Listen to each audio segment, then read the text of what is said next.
यही है विनती है परमेश्वर, यही है इच्छा हे सर्वेश्वर।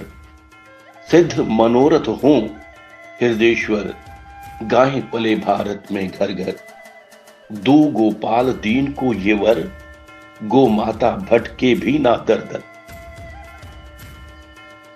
गाय जहां बैठकर निर्भय पूर्वक सांस लेती हैं, उस स्थान की शोभा बढ़ा देती हैं और वहां के सारे पापों को खींच लेती हैं। गोमाता जिस स्थान पर जल पीती है, वो स्थान तीर्थ हो जाता है, अर्थात गायों के जल पीने से जलाशय शुद्ध होता है। यदि प्रतिदिन भोजन बनाते समय पहली रोटी गाय की बनती है, तो वो घर स्वर्ग है।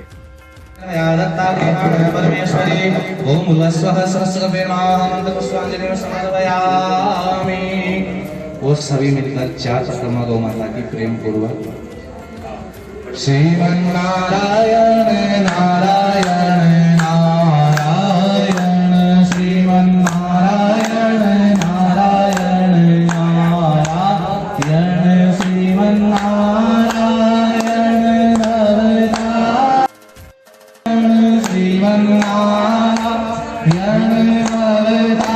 नारायण, श्रीमन नारायण नारायण नारायण, श्रीमन नारायण नारायण नारायण,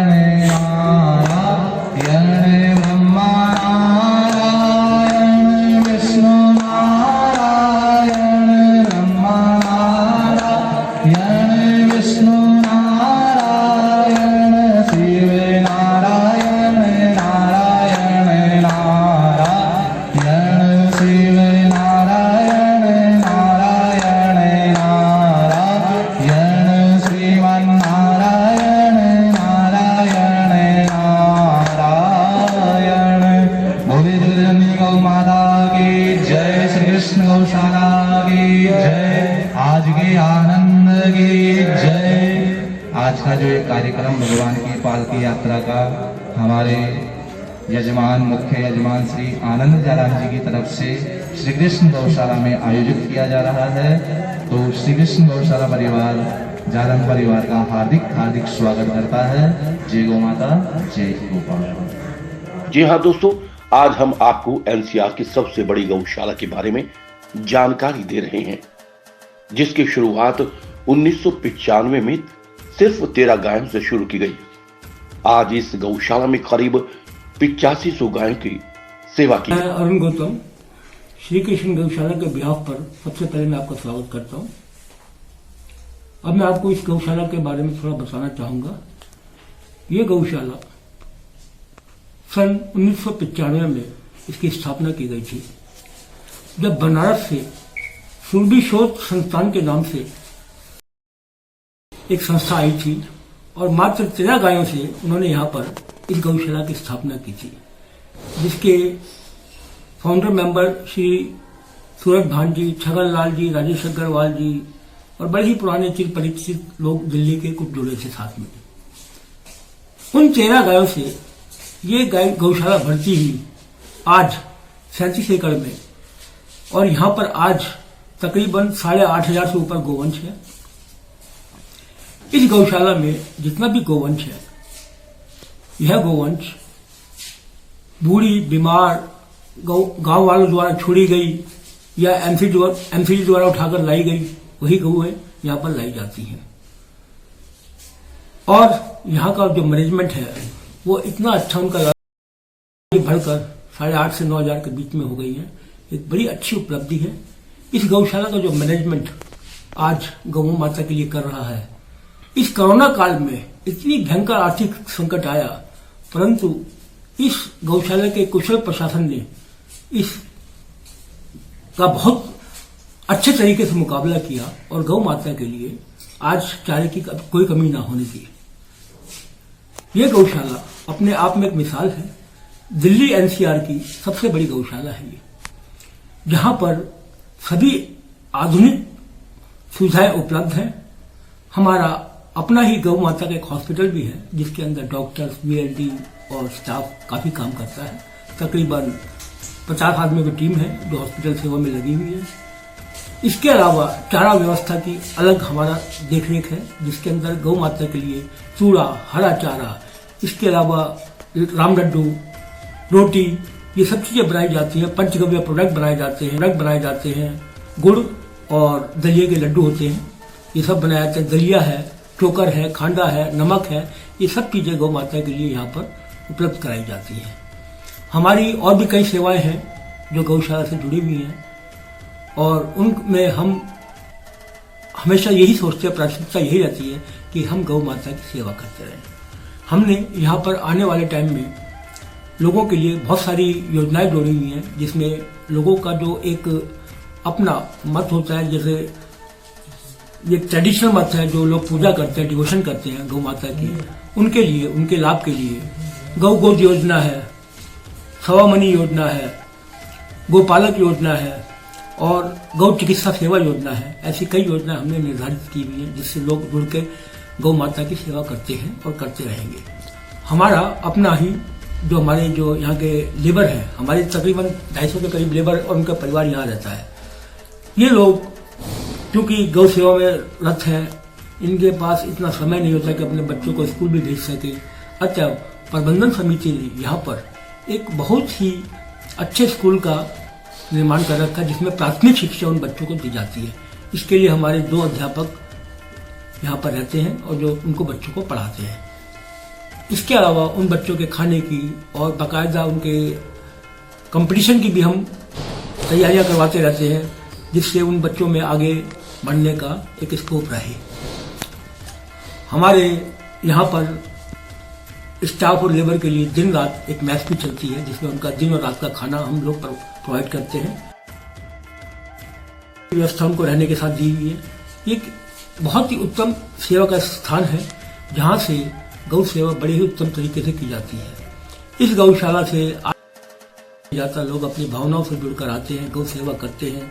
और मेरा आह्वान है कि आज जो हम करने जा रहे हैं, सबसे महत्वपूर्ण चीज है, आज हम एक गौ संवर्धन प्रोग्राम पे काम कर रहे हैं, जिसके अंतर्गत हम देसी गायों को प्रमोट कर रहे हैं। और हम चाहते हैं कि हमारे देश के अंदर सिर्फ देसी गाय ही काम करें और देसी गायों का दूध, जो कि सबसे लाभदायक हर प्राणी के लिए है, वही लोगों को उपलब्ध हो। इस दिशा में हमने कदम उठाए हैं। कंझावला बवाना रोड पर स्थित श्री कृष्ण गौशाला दिल्ली एनसीआर क्षेत्र में तकरीबन 85 गायों की सेवा में समर्पित सबसे बड़ी गौशाला है। गौशाला में गौ भक्तों की सुविधा के लिए हरे चारे की व्यवस्था की गई है। गौशाला में गौ माता के लिए सवामणि, अंकुरित अनाज और गुड़ आदि का प्रबंध किया गया है। अनेकों शुभ अवसरों पर जैसे जन्मदिन, शादी विवाह की सालगिरह, अपने पूर्वजों की पुण्यतिथि आदि पर गौ माता के लिए विशेष भोजन और गौ सेवकों के लिए भंडारे की व्यवस्था, गौदान और गौ पूजन के लिए विशेष आयोजन किया जाता है। मैं गौ चिकित्सक राम सकल यादव श्री कृष्ण गौशाला में अप्रैल 2015 से गौ माता का निरंतर सेवा करता हूँ, चिकित्सा से संबंधित। यहाँ विश्व बंधनी करुणा में जो वृद्ध, बीमार, असहाय, दुर्घटनाग्रस्त जो गौ माता है ऑन रोड पे है, जो हमारे पास 4 एम्बुलेंस चलती हैं और हमारे पास कॉल आती है, तो उस गौ माता को, वृद्ध, बीमार, असहाय गौ माता को हम लेकर के आते हैं। श्री कृष्ण गौशाला में श्री श्याम गौ चिकित्सालय एवं अनुसंधान केंद्र है। उस हॉस्पिटल में गौ माता का पूरे तन मन के साथ सुचारू रूप से उनका इलाज करते हैं। जो गौ माता का फ्रैक्चर, कंपाउंड फ्रैक्चर, फ्रैगमेंट है, तो उसका प्लास्टर, एक्सरे एग्जामिनेशन करके प्लास्टर करते हैं। यूरिन का जांच की जरूरत है तो यूरिन की एनालिसिस होता है, पैथोलॉजी लैब है। और फीकल की जरूरत है तो फीकल, गोबर की जांच की जरूरत है तो गोबर एनालिसिस की व्यवस्थाएं हैं। श्री कृष्ण गौशाला के हॉस्पिटल में पूरे हर चीज की सुविधाएं यहाँ मैनेजमेंट हम लोग को दे रखी है और हम लोग को बहुत बेस्ट रिजल्ट मिलता है, जो कि हमारे पास 25 कंपाउंडर और 6 डॉक्टर हैं। पूरे तन मन के साथ 24 आवर्स गौ माता का सेवा करते हैं। विश्व बंधनी गरुड़ा में एक जो गौ माता है, हमारे सभी चिकित्सक के अंदर ये भावनाएं होती है कि जितने गौ माता हैं उनके हम पूरे तन मन सुचारू से इलाज करें और गौ माता ज्यादा से ज्यादा हमारे ठीक हों। और यहाँ पे एक्सरे, अल्ट्रासाउंड, पैथोलॉजी लैब, हर चीज की सुविधाएं हैं। गौ माता की सेवा के लिए हर समय सेवादार मौजूद रहते हैं। गोवंश के पीने के लिए स्वच्छ पानी के 2 बड़े तालाब, बीमार गायों के इलाज के लिए अनुभवी डॉक्टरों की टीम, सुपरवाइजर और गो सेवकों की टीम हर समय तैयार रहती है।